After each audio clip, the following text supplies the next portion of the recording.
Yo, this is the Scarcity Studios YouTube channel. Please don't forget to like, comment, share and subscribe. And our sponsors are Alpha Claims and Hire Birmingham, the leading and best accident management company. Get a replacement car anywhere in 1 hour.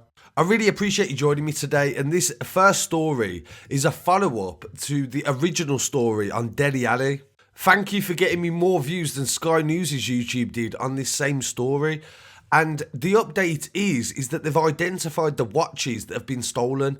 Nearly £500,000 worth of watches, £350,000 worth of Richard Mille and AP watches were stolen during this raid. The newspapers have revealed today that his friends in the Premier League plan to make it really difficult to sell these watches to any dealers in the local area, even across the country, to be honest. A lot of watch dealers love footballers as clients, and of course, if they was found to have bought this watch, it wouldn't look very good on their credibility. An inside source also told the newspapers that it's not unusual for cops in Dubai and other countries to request paperwork to any watches that they have, because it's a lot of money to do. And since this actual incident, the paparazzi have been outside his house constantly taking pictures of him and his girlfriend as they leave their property and on their way to work and stuff. And I think this is another prime example of why people don't like the media anymore. This is the sort of invasion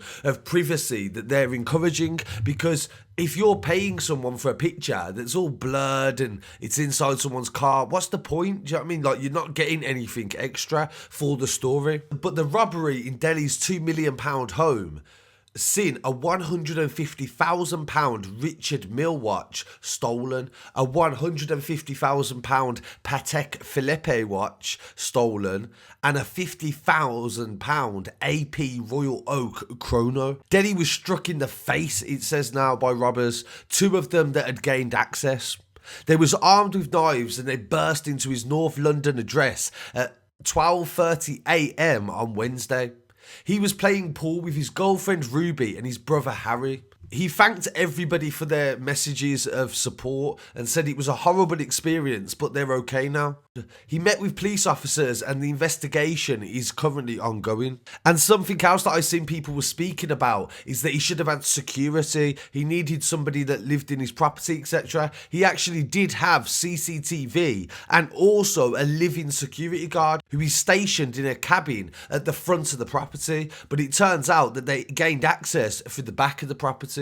And this also is not the first time that a Tottenham footballer has been targeted as well. It's getting to the point now where people are starting to wonder if people are following back the footballers from their training sessions. The same as the Arsenal footballer Ozil, who was targeted by armed moped robbers for watches in North London, but his fellow teammate managed to fight them off and they kept hold of their possessions. The two men were actually jailed for their part in that crime. I covered that story as well. I would leave a link in the description to that. And since doing this story, I've also been told of a separate incident that is meant to have occurred last summer involving Dele Alli and a watch as well. So I'm not going to talk on that too much because I'm not positive on that, but I'm definitely going to check it out. But he has now lost close to £1 million worth of property due to either somebody following him, either a lapse in security, or for maybe showing stuff on social media.